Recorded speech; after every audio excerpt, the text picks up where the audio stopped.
ಗೃಹಲಕ್ಷ್ಮಿಯ ದುಡ್ಡು ಹೋಗಲಿ, ಬೇಕಾದಾಗ ಬರುತ್ತೆ, ಸಾಕಾದಾಗ ಹೋಗುತ್ತೆ. ಮಂತ್ರಿ ಪ್ರಕಾರ ಯಾವಾಗ ಬೇಕಾದರೂ ಬರಬಹುದು, ತಡವಾಗಿ. ಮಾಧ್ಯಮದಲ್ಲ. ನಿಮಗೇನಾದ್ರು ಅನುಮಾನ ಇದ್ದರೆ, you want to be an IT officer, ಬನ್ನಿ ಆಫೀಸ್, ನಮ್ಮ ಆಫೀಸಿಗೆ ಬರ್ರಿ.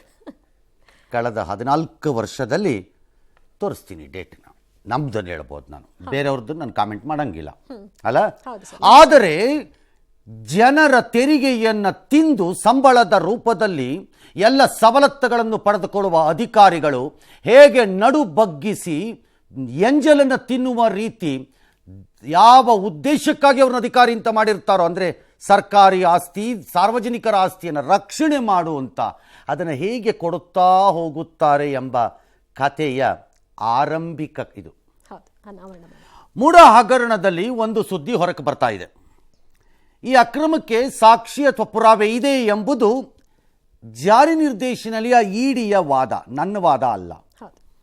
CM ಪತ್ನಿಗೆ ಕೊಟ್ಟಿರುವ ಸೈಟ್ಗಳು ಅಕ್ರಮ, ಭೂಸ್ವಾಧೀನ ಪ್ರಕ್ರಿಯೆನೇ ಅಕ್ರಮ ಅಂತ ಬಂದಿದೆ. ಹೇಗೆ ಬಂತಿದು ಅಂದರೆ, ED ಬಹಳ ಮಜದ ರೂಪದಲ್ಲಿ ತನ್ನ ಇಲ್ಲಿಯವರೆಗಿನ ತನಿಖೆಯ ಒಂದು ಸಾರಾಂಶ ರೂಪದ ವರದಿ ಅಥವಾ ಪತ್ರವನ್ನು ಲೋಕಾಯುಕ್ತಕ್ಕೆ ಅಧಿಕೃತವಾಗಿ ದಯಪಾಲಿಸಿದೆ.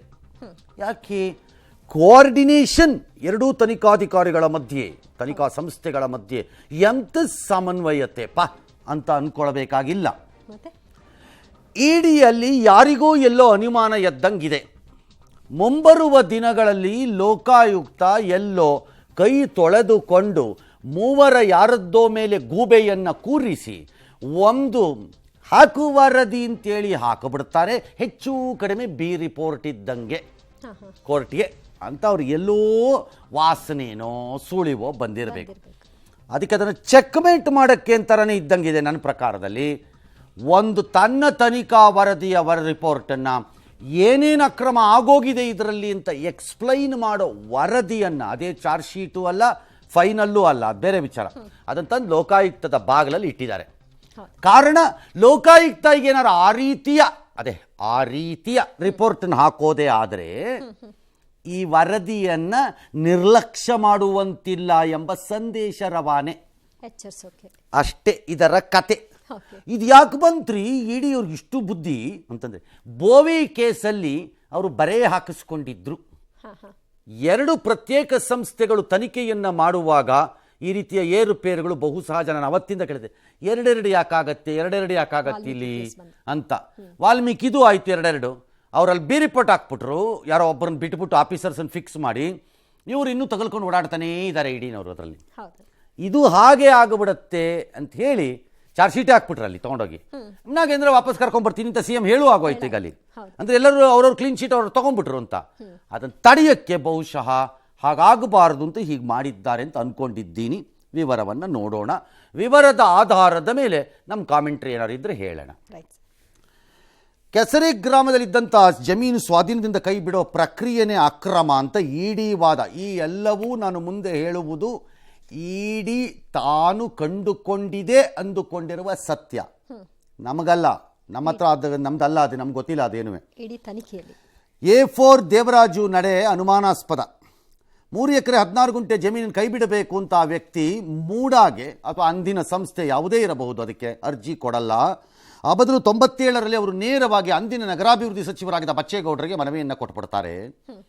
ಬಚ್ಚೆ ಕೊಡಬಾರ್ದು ಅಂತೇನಿಲ್ಲ, ಹಾಗೆ ಅಲ್ಲೇ ಕೊಡಬೇಕು ಅಂತೇನಿಲ್ಲ. ಮುಖ್ಯಮಂತ್ರಿಗೆ ಮನವಿಯನ್ನು ಕೊಡಬಹುದು. ಆ ಮನವಿಯನ್ನು ಅವರು ಮುಂದಕ್ಕೆ ಕಳಿಸ್ತಾರೆ. ಗವರ್ನರ್ಗೆ ಮನವಿಯನ್ನು ಕೊಡ್ತಾರೆ. ಗವರ್ನರೇ ಯಾಕೆ ಕೊಟ್ಟರು ಅಂತಲ್ಲ, ಗವರ್ನರ್ ಅದನ್ನು ರಾಜ್ಯ ಸರ್ಕಾರಕ್ಕೆ ಕಳಿಸ್ಬೇಕು, ಅದ್ರ ಮೇಲೆ ಕ್ರಮ ಆಗಬೇಕು. ಸ್ಟಿಲ್ ಅದಾದ ಕೂಡಲೇ 97ರಲ್ಲಿ ಮೂಡಾ ಸಭೆಯಲ್ಲಿ ಚರ್ಚೆ ಮಾಡಿಬಿಟ್ಟು ಡಿನೋಟಿಫಿಕೇಶನ್ ಬಗ್ಗೆ ಚರ್ಚೆ ಮಾಡಿಬಿಡ್ತಾರೆ. ಭೂಸ್ವಾಧೀನದಿಂದ ಕೈ ಬಿಡಬಹುದು ಅಂತ ನಿರ್ಧಾರ ಮಾಡಿಬಿಡ್ತಾರೆ ಅಂತ ಇವರು ಹೇಳ್ತಾರೆ. ದೇವರಾಜು ಅಂದರೆ ಜಮೀನಿನ ಮೂಲ ಮಾಲೀಕರು, ಅವರೇ ನಂಬರ್ 1. ಸಿದ್ದರಾಮಯ್ಯ ಒಂದು ಕಡೆ ಇದ್ದರೆ ದೇವರಾಜು ಇನ್ನೊಂದು ಕಡೆಯಲ್ಲಿ 1, 2 ಮಲ್ಲಿಕಾರ್ಜುನ ಸ್ವಾಮಿ ಅಂದರೆ ಪಾರ್ವತಿ ಅವರ ಸೋದರ, 3ನೇದು ಸಿದ್ದರಾಮಯ್ಯನವರ ಪತ್ನಿ ಪಾರ್ವತಿ ಅವರು. ಇದರಲ್ಲಿ ಇನ್ನೊಂದು ಕಡೆ ಸಿದ್ದರಾಮಯ್ಯ ಹೀಗೆ ಇಟ್ಕೋಬಹುದು ಮಾಡ್ತಾರೆ. ಕೈ ಬಿಡ್ಬೋದು ನಿರ್ಧಾರ ಮಾಡಿಬಿಡ್ತಾರೆ. 200 ಮೀಟ್ರ್ ದೂರದಂದಿದ್ರು ಎಂಟ್ರೆನ್ಸು ಲೇಔಟ್ಗೆ, ಎಂಟ್ರೆನ್ಸಲ್ಲಿ 200 ಮೀಟ್ರ್ ದೂರದಲ್ಲಿದ್ದರೂ ಪರಿಶೀಲಿಸಿದಾಗ ಉಪಗ್ರಹ ಆಧಾರಿತ ದೃಶ್ಯದಲ್ಲಿ ಇವೆಲ್ಲ ಕಾಣಿಸ್ತಾ ಇದೆ. ಆ ದಿನದಲ್ಲಿ DCM ಆಗಿದ್ದರು ಸಿದ್ದರಾಮಯ್ಯನವರು. ಬಟ್ ಸಭೆ ತೆಗೆದುಕೊಂಡಾಗ ನಿರ್ಧಾರ ತಗೊಂಡಾಗ ಅವ್ರು ಸಭೆಯಲ್ಲಿ ಇರಲಿಲ್ಲ ಅವರು ಅಂತ ಹೇಳ್ತಾರೆ. ಇಡಿ ಹೇಳ್ತಿದೆ. ಯಾರು? ಇಡಿ ಅವರ ತನಿಖೆ ಸಾರಾಂಶ. ಹಾಗಾದ್ರೆ ಏನಕ್ಕೆ ಹಿಂಗಾಗ್ಬಿಡ್ತು, ಈ ದೇವರಾಜ್ ಯಾಕೆ ಹಿಂಗಪ್ಪ ಮಾಡ್ಬಿಟ್ರ ಅಂತ ಯಾರು ಅಂದ್ರೆ, ದೇವರಾಜ್ ಹತ್ರ ಕೇಳಿದ ತಕ್ಷಣ ಅವರು ಸುಳ್ಳು ಹೇಳ್ತಾ ಇದ್ದಾರೆ, ಸುಳ್ಳಿನ ಕಂತೆ ಅವ್ರದ್ದು ಅಂತ ಇವ್ರದ್ದು ವಾದ. ಹೀಗೆ ಸ್ವಾಮಿ, ನನ್ನ ಹತ್ರ 3 ಎಕರೆ 16 ಗುಂಟೆ ಏನೋ ಜಮೀನಿದೆ, ನನಗೆ ಜೀವನಕ್ಕೆ ಆಧಾರ ಅದೊಂದೇ ಉಳ್ಕೊಂಡಿರೋದು, ನಿಮ್ಮ ಕೈ ಮುಗಿತೀನಿ, ನನಗೇನಾದ್ರು ಹೆಲ್ಪ್ ಮಾಡಿಕೊಟ್ಬಿಡಿಪ್ಪ ಅಂತ ಕೇಳಿದ್ದಾರೆ ಅಂತ. ನನಗೆ ಬೇರೆ ಯಾವುದೂ ಇಲ್ಲ ಆಧಾರ ಅಂತ ಕೇಳಿದ್ದಾರೆ. ಆದರೆ ಅದು ಸುಳ್ಳು. ಯಾಕಂದರೆ ಅವರು ಸರ್ಕಾರಿ ನೌಕರರಾಗಿದ್ದರು, ಜಮೀನಿನ ಮೇಲೆ ಅವಲಂಬಿತರಾಗಿರಲಿಲ್ಲ ಅಂತ ಇಡೀ ವಾದ. ವಿವಾದಿತ ಭೂಮಿನಲ್ಲಿ ಕೃಷಿ ಚಟುವಟಿಕೆನೇ ಮಾಡಿಲ್ಲ ಅಂತ ದೇವರಾಜು ಹೇಳ್ಕೊಂಡಿದ್ದಾರಂತೆ ಅವ್ರದ್ದು ಇನ್ವೆಸ್ಟಿಗೇಷನ್ನಲ್ಲಿ. ಅಂದರೆ ಅವ್ರನ್ನ ವಿಚಾರಣೆ ಕರೆದಾಗ ಹೇಳಿರಬೇಕು, ಗೊತ್ತಿಲ್ಲ, ಕೃಷಿ ಚಟುವಟಿಕೆ ಆಗಬೇಕಲ್ವಾ, ಚಟುವಟಿಕೆನೇ ಇಲ್ಲ, ಕೃಷಿನೇ ಇಲ್ಲ. 2003ರಲ್ಲೆಲ್ಲೋ ಒಂದ್ಸರಿ ಮಲ್ಲಿಕಾರ್ಜುನ ಸ್ವಾಮಿ ಅಂದರೆ ಬಾಮೈದ ಸಿದ್ದರಾಮಯ್ಯವ್ರ ಸಂಬಂಧಿ, ಪಾರ್ವತಿಯವರ ಅಣ್ಣನೋ ತಮ್ಮನೋ, ಅಣ್ಣ ಅವ್ರ ಜೊತೆ ಒಂದ್ಸರಿ ಆ ಜಮೀನು ಹತ್ರಕ್ಕೆ ಹೋಗಿ ಹಂಗೇ ಕಾಲಾಡ್ಸ್ಕೊಂಡ್ ಬಂದಿದ್ರಂತೆ ವಾಕಿಂಗಲ್ಲಿ. ಆಮೇಲೆ 2004ರಲ್ಲಿ ಮಲ್ಲಿಕಾರ್ಜುನ ಸ್ವಾಮಿಗೆ ಮಾರಾಟ ಮಾಡಿದಾಗ ಅದು ಕೃಷಿ ಭೂಮಿ ಅಂತ ಕೊಟ್ಟಿದ್ದಾರೆ. ಕೃಷಿ ಭೂಮಿನ ಮಾರಾಟ ಮಾಡಿದ ಬಗ್ಗೆ ಅವ್ರ ವಿವರಣೆ ಏನು ಕೊಡಲಿಲ್ವಂತೆ. ಸರಿ ಆಯಿತು ಬಿಡ್ರಿ, ಅವ್ರ ವಿವರಣೆ ಕೊಡ್ತಿದ್ರೆ ಏನು ಮಾಡೋಕ್ಕಾಗತ್ತೆ ಅಂತಂದರೆ, ಇವರೇನು ಹೇಳ್ತಾರೆ ಇಡೀನವರು, ಅವರು ಸುಳ್ಳು ಹೇಳ್ತಾರ್ರೀ ಅವರು ಅಂತ. ಯಾರು ಸರ್ ಅಂತ, ಅವರು ನೆಕ್ಸ್ಟ್ ಇದಾರಲ್ಲ ಮಲ್ಲಿಕಾರ್ಜುನ ಸ್ವಾಮಿ, ಇವರು CM ಬಾಮೈದ, ಅವರು ಸುಳ್ಳು ಹೇಳ್ಬಿಟ್ಟಿದ್ದಾರೆ ಅಂತ. ಹೆಂಗೆ? ನಾನು 5,95,000 ರೂಪಾಯಿ ಜಮೀನು ತಗೊಂಡೆ 2004ರಲ್ಲಿ, ಖರೀದಿ ಮಾಡಿದಾಗ ಅದು ಕೃಷಿ ಜಮೀನು ಅಂತ ಅಂತಾರೆ. ಅಲ್ಲಿ ಮೂಡಾನಲ್ಲಿ ಅಲ್ಲಿ ಏನು ಬಡಾವಣೆ ಇರಲಿಲ್ಲ, ಏನಿಲ್ಲ, ಸುಮ್ಮನೆ ಪದೇ ಬೆಳ್ಕೊಂಡಿತ್ತು, ಗಿಡಗಳು ಪಡಗಳು ಏನೋ ಬೆಳ್ಕೊಂಡಿತ್ತಪ್ಪ, ಅಲ್ಲಿ ಏನು ನಡೀತಿರಲಿಲ್ಲ ಅಂತ ಅವ್ರು ಹೇಳಿದಾರಂತೆ. ಆದರೆ ಇವ್ರ ತನಿಖೆಯಲ್ಲಿ ಏನಿಗೆ ಹೆಕ್ಕಿ ತೆಕ್ಕೊಂಬಿಟ್ಟಿದ್ದೀವಿ ಅಂತ ಇವ್ರು ಹೇಳ್ತಿದ್ದಾರೆ ಅಂದರೆ, ಸುಳ್ಳದು. ರಸ್ತೆಗಳೆಲ್ಲ ನಿರ್ಮಾಣ ಆಗೋಗಿತ್ತು. 2001ರಲ್ಲೇ L&T ಯಾವುದೋ ಕಂಪನಿಗೆ ಅದನ್ನು ಗುತ್ತಿಗೆ ಕೊಟ್ಟಿದ್ದಾರೆ. ಅವರು ಅದನ್ನು 3ರಲ್ಲಿ ಕೆಲಸ ಮುಗಿಸಿ ಸೈಟ್ನ ಹ್ಯಾಂಡ್ ಓವರ್ ಮಾಡಿದ್ದಾರೆ. ಫಲಾನುಭವಿಗಳಿಗೆ ಸೈಟ್ ಹಂಚು ಬಿಟ್ಟಿದ್ದಾರೆ, 2003ರಲ್ಲೇ ಆಗೋಗಿದೆ.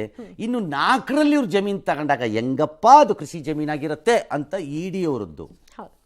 ಓಕೆ ಸರಿ, 2004ರಲ್ಲಿ ಮೈಸೂರು ತಹಸೀಲ್ದಾರ್ಗೆ ಕೃಷಿಯೇತರ ಭೂಮಿ ಅಂತ ಪರಿವರ್ತಿಸ್ಕೊಟ್ಬಿಡಿ ಸರ್ ಅಂತ ಒಂದು ಮನವಿ ಹೋಗ್ಬಿಡುತ್ತೆ ಇವರಿಂದ. ಆಗೋಗಿದೆ, ಲೇಔಟ್ ಆಗೋಗಿದೆ, ಸೈಟ್ ಆಗೋಗಿದೆ, ಯಾರಿಗೋ ಕೊಟ್ಬಿಟ್ಟಿದ್ದಾರೆ. ಅದಾದಮೇಲೆ ಮನವಿ ಹೋಗುತ್ತಂತೆ. ಸರಿ, DC ಮತ್ತು ತಹಸೀಲ್ದಾರು ಫುಲ್ ಕ್ಲೀನಾಗಿ ಬರೀತಾರಂತೆ. ಸ್ಪಾಟ್ಗೆ ಹೆಂಗೆ ಹೋದ್ವಿ, ಹೆಂಗೆ ಓಡಾಡಿದ್ವಿ, ಹೆಂಗೆ ಟೇಪ್ ಇಟ್ಕೊಂಡಿದ್ವಿ, ಹೆಂಗೆ ಅಳತೆ ಮಾಡಿದ್ವಿ ಅಂತೆಲ್ಲ ಲೆಕ್ಕ ಹಾಕಿ, ಹೌದು ಸರಿ ಇದೆ ತಗೊಳ್ರಿ ಇದು ಭೂ ಪರಿವರ್ತನೆ ಅಂತ ಕೊಟ್ಬಿಟ್ರಂತೆ. ಟೆಕ್ನಿಕಲಿ ಇವ್ರು ಹೋಗೇ ಇಲ್ಲ. ಹೋಗಿದ್ರೆ ರೋಡ್ ಕಾಣಬೇಕೆ, ಸೈಟ್ ಕಾಣಬೇಕೆ, ಕಲ್ಕಲ್ ಅಲ್ಲಲ್ಲಿ ಗೂಟು ಥರ ಇಟ್ಟಿರೋದು ಕಾಣಬೇಡವೆ, ಇವ್ರು ಹೋಗೇ ಇಲ್ಲ, ಹಾಗೆ ಬರ್ಕೊಟ್ಬಿಟ್ರು ಅಂತ ಇಡಿ ಅವರು ಹೇಳಿದ್ದಾರೆ. ಆಗ ಸಿದ್ದರಾಮಯ್ಯನವರು ಎಗೈನ್ ಧರ್ಮಸಿಂಗ್ ಸರ್ಕಾರದಲ್ಲಿ DCM ಆಗಿದ್ರು. ಆಗ ಹಿಂದೆ ಡಿನೋಟಿಫಿಕೇಶನ್ ಪ್ರಕ್ರಿಯೆ ಆಗುವಾಗ DCM ಆಗಿದ್ರು, ಈಗ DCM ಆಗಿದ್ರು. ಹೇಳ್ತೀನಿ ಅದನ್ನು ಏನಕ್ಕೆ ಜಾಯಿನ್ ಮಾಡಕ್ಕೆ ಟ್ರೈ ಮಾಡ್ತಿದ್ದಾರೆ ಇಡಿ ಅಂತ. ಆಮೇಲೆ ಅದು ಹೇಗೆ ತಹಸೀಲ್ದಾರು DC ಇದು ಮಾಡಿಕೊಟ್ರು ನಂಗೆ ಗೊತ್ತಿಲ್ಲ. ಸರ್ಕಾರಿ ಪೇಪರ್ ತೆಗೆದ್ರೆ ಅಕ್ವೈರ್ ಆಗಿದ್ದರೆ ಅದು ಅಕ್ವೈರ್ಡ್ ಅಂತ ಬರಬೇಕು, ಸರ್ಕಾರಿ ಜಮೀನು ಅಂತ ಬರಬೇಕದು ಪಾಣಿನಲ್ಲಿ. ಅದು ಹೆಂಗೆ ಬರಲಿಲ್ವೋ, ಆ ದಾಖಲೆ ಇಲ್ಲದೆ ಅದು ಹೆಂಗೆ ಮಾಡಿದ್ರು. ಈಗ ನಾಳೆ ನೀವು ಅಕ್ವಿಸಿಷನ್ನಲ್ಲಿ ಇರೋವಂಥ ಭೂಸ್ವಾಧೀನ ಪ್ರಕ್ರಿಯೆಯಲ್ಲಿರೋ ಜಮೀನನ್ನು ಯಾರು ಖರೀದಿ ಮಾಡೋಕ್ಕೆ ಹೋದರೆ, ಖರೀದಿ ಮಾಡಿದ್ರೆ ಅದನ್ನು ಸಬ್ ರಿಜಿಸ್ಟ್ರಾರ್ ಆಫೀಸಿಗೆ ತೊಗೊಂಡೋದ್ರೆ ಮಾಡೋಕ್ಕಾಗಲ್ಲ, ಅಲ್ಲಿ ಬಂದುಬಿಡುತ್ತದು.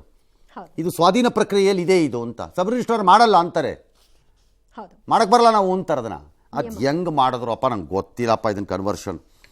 ಸರಿ, ಸಿದ್ದರಾಮಯ್ಯವ್ರ ಪತ್ನಿಗೆ ದಾನಪತ್ರ ಹೋಯ್ತಲ್ಲ 2010ರಲ್ಲಿ, ಅದೇ ಅವ್ರ ಮಲ್ಲಿಕಾರ್ಜುನ ಸ್ವಾಮಿ ಕೊಟ್ರಲ್ಲ, ಅಂದರೆ 6 ವರ್ಷ ಅವ್ರಿಗೇನು ಗೊತ್ತೇ ಇರಲಿಲ್ಲ ಅನ್ನೋ ಟೈಪಲ್ಲಿ ಇದ್ರು ಅಂತ. ಯಾಕೆ ಆಕ್ಷೇಪ ಮಾಡಲಿಲ್ಲ? ಇದೆಲ್ಲ ಹಗರಣ. ಕೆಸರೆ ಜಾಗದ ಬದಲಾಗಿ ಪ್ರಮುಖ ಸ್ಥಳದಲ್ಲಿ ಸೈಟ್ ಪಡೆಯೋದಕ್ಕೆ ಐಡಿಯಾ ಮಾಡಿದ್ದಾರೆ ಅಂತ. ಹೆಂಗದು ಅಂತಂದರೆ, ಆ ಲೇಔಟ್ ಮಾಡಿದ್ರಲ್ಲ ಅವರು, ಆ ಲೇಔಟಲ್ಲೇ ಸೈಟ್ಗಳಿದ್ವಂತೆ, ಅಲ್ಲೇ ಕೊಟ್ಬಿಡ್ಬೋದಾಗಿತ್ತು ಅಂತ ಇವ್ರ ವಾದ. ಫಸ್ಟ್ ಪ್ರಿಯಾರಿಟಿ ಅಲ್ಲಿದೆ ಕೊಡಬೇಕು, ಅಲ್ಲೇ ಕೊಟ್ಬಿಡ್ಬೋದಾಗಿತ್ತು ಬೇಕಿದ್ರೆ. ಒಂದು ವೇಳೆ ಅದು ಸರಿ ಇದ್ದಿರುವೆ, ತಗೊಂಡೋಗಿ ಬೇರೆ ಬೇರೆ ಎಲ್ಲೆಲ್ಲೋ ಕೊಡಬೇಕಾಗಿ ಇರಲಿಲ್ಲ ಅಂತ ಇವ್ರ ವಾದ.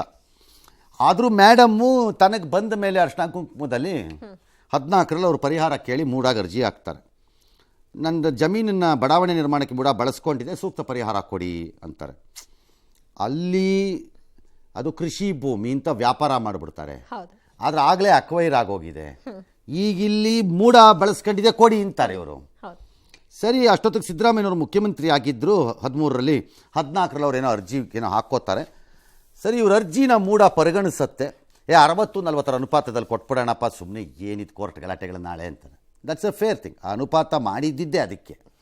ಒಂದು ಕಾಸಿರಲ್ಲ, ಕವಡೆ ಇಲ್ಲ ಇವ್ರ ಹತ್ರ. ಎರಡನೇದು ಕೋರ್ಟ್ಗೆ ಸಿಗಾಕೊಂಡು ಯಾಕೆ ಒದಸ್ಕೋಬೇಕು ಅಂತಂದ್ಬಿಟ್ಟು ಇದು ಮಾಡಿದ್ದಾರೆ. ಒಂದು ಕಡೆ ಪರಿಹಾರ ಕೊಡೋದು. ಅವತ್ತು ಯಾರೋ ನಟೇಶ್ ಯಾರೋ ಅಧ್ಯಕ್ಷರಾಗಿದ್ದರಂತೆ, ಸಾರಿ ಆಯುಕ್ತರಾಗಿದ್ದರಂತೆ, ಕೊಡಬಹುದು ಅಂತ ಅವ್ರು ಶರಾ ಬರೆದುಬಿಟ್ರು. ಸರಿ, ಅರ್ಜಿಗೆ ಮನ್ನಣೆ ಸಿಕ್ಕಿರ್ಬೋದು. ನಟೇಶ್ ಅವರು ಹಿತಾಸಕ್ತಿ ವಹಿಸ್ತಿದ್ದ ವಿಜಯನಗರದ ಬಡಾವಣೆಯಲ್ಲೆಲ್ಲ ಐಡೆಂಟಿಫೈ ಮಾಡಿದ್ರಂತೆ ಪರಿಹಾರ ರೂಪದ ಸೈಟ್ಗಳನ್ನು. ಅವ್ರ ಆಪ್ತ ಸಹಾಯಕರು ಯಾರೋ ತುಂಬ ಇಂಟ್ರೆಸ್ಟ್ ತಗೊಂಡು ಓಡಾಡಬಿಟ್ರಂತೆ, ಅವ್ರು ಯಾರೋ CT ಕುಮಾರ್ ಅಂತ. ಸರಿ, ಅದು ನಕಲಿ ಅಲ್ಲೇ ಆಗಿರೋದು ಸೈನು ಮೇಡಮ್ದು ಅಂತ ಇವರು ಇಡಿನವ್ರ ವಾದ. ಅವ್ರ ಆಪ್ತ ಸಹಾಯಕರೇ ಯಾರೋ ನಕಲಿ ಮಾಡಿ ಅರ್ಜಿಗಳು ಹಾಕಿದ್ದಾರೆ ಅಂತ. ಗೊತ್ತಿಲ್ಲ, ಅದನ್ನು ಮೇಡಮ್ ಹೇಳಬೇಕು. ಇಡಿ ಹೇಳಿಬಿಟ್ರೆ ಆಗಲ್ಲ, ಮೇಡಮ್ ಹೇಳಬೇಕು. ಹೌದು, ನನ್ನ ಸೈ ನಕಲಿ ಆಗಿದೆ ಅಂತ ಅವ್ರು ಹೇಳಬೇಕು ಅದನ್ನು. ಹಂಗಾಗ್ಲಿಕ್ಕಿಲ್ಲ. ಅದು ಏನೋ ಪ್ರಭಾವದ ಬಗ್ಗೆ ನಟೇಶ್ ಕೂಡ ಹೇಳಿದಾರಂತೆ. ಅವರು CT ಕುಮಾರ್ ಭಾಳ ಪವರ್ಫುಲ್ ಅವರು ಅಂತ ಅವರು ಹೇಳಿದಾರಂತೆ ಇಡಿ ಮುಂದೆ. ಸರಿ, ಒಟ್ಟಾರೆ ಕೊಟ್ರಪ್ಪ. ಈ ಹಂತದಲ್ಲಿ ಏನಾಯ್ತಂತೆ ಅಂದರೆ, 3 ಇದು ಜಮೀನು ಇತ್ತಲ್ಲ, ದೇವನೂರು ಬಡಾವಣೆನೋ ಎಲ್ಲ, ಅದೆಲ್ಲ ಜಮೀನು ಇದ್ದಿದ್ದ ಜಾಗ. ಅಲ್ಲೊಂದು 352 ಸೈಟ್ ಖಾಲಿ ಇತ್ತಂತೆ. ಮೂಡಾನಲ್ಲಿ ಪಾರಮ್ ಆಗಿದ್ದು ಲೇಔಟಲ್ಲಿ ಸೈಟ್ ಖಾಲಿ ಬೇರೆ ಇರೋಕ್ಕೆ ಸಾಧ್ಯನಾ ಏನಪ್ಪ ಗೊತ್ತಿಲ್ಲ, ಇತ್ತಂತೆ. ಬಟ್ ಅಲ್ಲಿ ಕೊಟ್ಟಿಲ್ಲ ಇವ್ರ ಸೈಟ್ನ. ಅದ್ರ ಬದಲು ಎಲ್ಲೆಲ್ಲೋ ಕೊಟ್ಬಿಟ್ರು ಅಂತ ವಾದ. ಏನು ಎಲ್ಲೆಲ್ಲೋ ಅಂದರೆ ಕಮರ್ಷಿಯಲ್ ಕೊಟ್ಬಿಟ್ಟಿದ್ದಾರೆ ಅಂತ. ಕಮರ್ಷಿಯಲ್ ಕೊಡೋಕ್ಕೆ ಬರಲ್ಲ. ನನಗೆ ಗೊತ್ತಿರೋಂಗೆ BDA ರೂಲ್ಸಲ್ಲಿ ಕಮರ್ಷಿಯಲ್ಲು ಮತ್ತು ಕಾರ್ನರ್ ಸೈಟ್ಸನ್ನು ಕೊಡಲ್ಲ. ಗೊತ್ತಿಲ್ಲ ಇಲ್ಲಿ ಏನಕ್ಕೆ ಕೊಟ್ಟರೋ ಏನೋ, ಕಮರ್ಷಿಯಲ್ ಕೊಟ್ಟಿದ್ದಾರೆ ಅಂತ ಇವ್ರದ್ದು ವಾದ. ಹಾಗಾಗಿ ವಿಜಯನಗರ ಬಡಾವಣೆಯಲ್ಲಿ ಕೊಟ್ಬಿಟ್ರು, ಮುಂದುವರಿದ ಬಡಾವಣೆಗಳಲ್ಲಿ ಕೊಟ್ಬಿಟ್ರು. ಚೆನ್ನಾಗಿ ಆಯಿತು. ಆವಾಗ ಸಿದ್ದರಾಮಯ್ಯವರು ಏನಾಗಿದ್ದರಂತೆ, ವಿರೋಧ ಪಕ್ಷದ ನಾಯಕರಾಗಿದ್ದರು. ಹೀಗಾಗಿ ಪ್ರಭಾವ. ಹಾಗಾದರೆ ಈಗ ಪ್ರಶ್ನೆ, ಸಿದ್ದರಾಮಯ್ಯವರು 2 ಸರಿ CM ಆಗಿದ್ದರು, ಇನ್ನೊಂದು ಸರಿ DCM, ಒಂದು ಸರಿ CM ಆಗಿದ್ದರು, ಒಂದು ಸರಿ ವಿರೋಧ ಪಕ್ಷದ ನಾಯಕರಾಗಿದ್ದರು ಅಂತ ಯಾಕೆ ಹೇಳ್ತಿದ್ದೀರಿ? ಹೌದು, ಇದು ಯಾಕೆ ಬರುತ್ತೆ ಸರ್? ಯಾಕೆ ಬಂತು? ಈ ಎಲ್ಲ ವರದಿಯನ್ನು ನೋಡಿದ ಮೇಲೆ ನನಗನ್ಸಿದ್ದು ಅಂದರೆ, ಇಡಿ ಕೊಟ್ಟಿರೋ ವರದಿನೋ ಪತ್ರನೋ ಏನೋ ಅಂತ, ನನಗೆ ಈಗಲೂ ಇದರಲ್ಲಿ ನೇರ ಪಾತ್ರ ಚೀಫ್ ಮಿನಿಸ್ಟರ್ದೇನೋ ಗೊತ್ತಾಗ್ತಿಲ್ಲ. ಬಟ್ ಇಡಿ ಹೇಳಕ್ಕೆ ಏನು ಟ್ರೈ ಮಾಡ್ತಿದೆ ಅಂದರೆ, ಆಗ ಅವ್ರು DCM ಆಗಿದ್ದರು, ಆಗ ಅವ್ರು DCM ಆಗಿದ್ದರು, ಆಗ ಅವ್ರು CM ಆಗಿದ್ದರು, ಆಗ ಅವ್ರು ಹಿಂಗಿದ್ರು ಅಂತಂದರೆ, ಆಯಾಯ ಹಂತದಲ್ಲಿ ಆದ ನಿರ್ಧಾರಗಳಿಗೆ ಅಂದಿನ ಅವರ ಹುದ್ದೆಯ ಪ್ರಭಾವವನ್ನು ಬಳಸಿಕೊಂಡಿದ್ದಾರೆ ಎಂಬ ಇನ್ಸಿನ್ಯೂಷನ್ ಅದನ್ನು ಹೇಳ್ತಿದ್ದಾರೆ. ಅವರು ಟ್ರೈ ಮಾಡ್ತಿದ್ದಾರೆ.